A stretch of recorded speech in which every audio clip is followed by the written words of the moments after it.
Hello అండి అందరికీ welcome back to my channel Locherla Padma vlogs. ఎలా ఉన్నారండి అందరూ? మేమైతే చాలా బాగున్నామండి. మీరు కూడా బాగుండాలని మనస్ఫూర్తిగా కోరుకుంటున్నాను.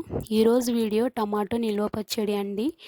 టమాటో పచ్చడి నా స్టైల్లో ఎలా చేస్తానో చూపిస్తున్నానండి. ఇక్కడ 1 కేజీ టమాటా పచ్చడికి ఏవేవి ఎంతెంత కావాలో కొలతల్లో చెప్తున్నానండి. ఫస్ట్ 1 కేజీ టమాటాలు తీసుకొని శుభ్రంగా కడిగి తడి లేకుండా తుడుచుకొని ముక్కలుగా కట్ చేసుకొని పక్కన పెట్టుకోవాలి. తర్వాత స్టవ్ పైన బాండ్లీ పెట్టేసి 2 స్పూన్స్ ఆవాలు, 1½ స్పూన్ మెంతులు వేసి దోరగా వేయించుకొని పొడి చేసుకొని పక్కన పెట్టుకోవాలి. అదే బాండ్లీలో కట్ చేసుకున్న టమాటా ముక్కలు, 100 గ్రామ్స్ చింతపండు అండి. కేజీ టమాటాలకి 100 గ్రామ్స్ చింతపండు కరెక్ట్గా సరిపోతుందండి.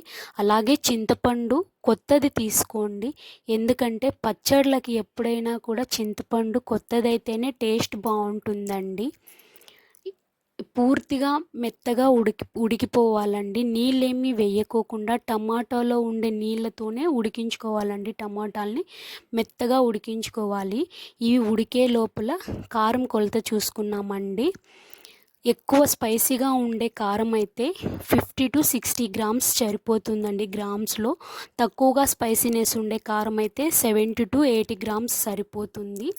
సాల్ట్ 30 to 40 గ్రామ్స్ సరిపోతుందండి. ఇక్కడ చూపిస్తున్నాను కదండి, ఇలా మెత్తగా ఉడికిపోవాలండి టమోటాలు. ఇలా ఉడికిన తర్వాత పూర్తిగా చల్లారిన తర్వాత మిక్సీ పట్టుకోవాలండి.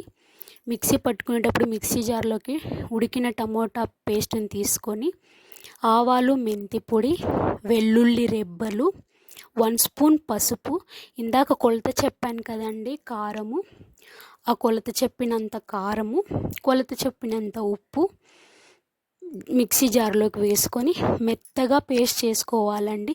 ఎంత మెత్తగా అంటే స్మూత్ పేస్ట్ లాగా చేసుకోవాలండి. పేస్ట్ చేసుకున్న తర్వాత ఇక్కడే ఒకసారి టేస్ట్ చేసి ఉప్పు, కారం ఇక్కడే అడ్జస్ట్ చేసుకోవాలండి. ఇప్పుడు పోపు పెట్టుకున్నాము.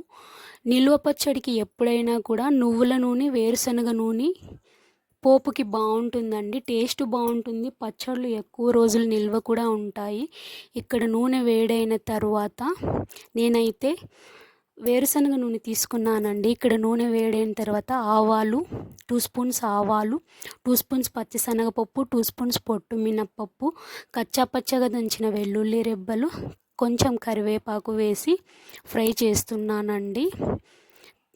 ఇవి ఫ్రై అయిన తర్వాత మిక్సీకి పట్టుకున్నాం కదండి టమాటో పేస్టు, ఆ పేస్ట్ వేసి కనీసం 5 నుంచి 10 నిమిషాల టైం అన్నా కూడా, అంతసేపు అయినా కూడా ఆయిల్లో పచ్చడి బాగా ఫ్రై కావాలండి. ఎంత బాగా ఫ్రై అయితే అన్ని రోజులు నిల్వ ఉంటుంది, టేస్ట్ బాగుంటుందండి.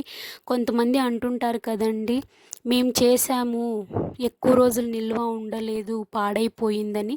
ఇక్కడ వేగే దాంట్లో ఉంటుందండి టేస్ట్. పచ్చడి ఎక్కువ రోజులు నిల్వ ఉండేది ఎంత బాగా ఫ్రై చేస్తే అన్ని రోజులు ఎక్కువ నిల్వ ఉంటుందండి.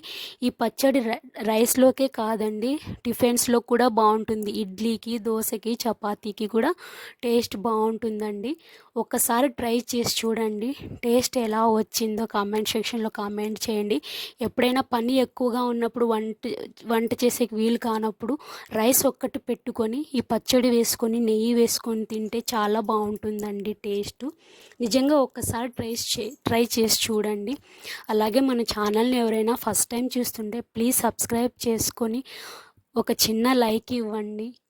నా వీడియోస్ ఎలా ఉన్నాయి అనేది కామెంట్ సెక్షన్లో కామెంట్ చేయండి. Thank you for watching.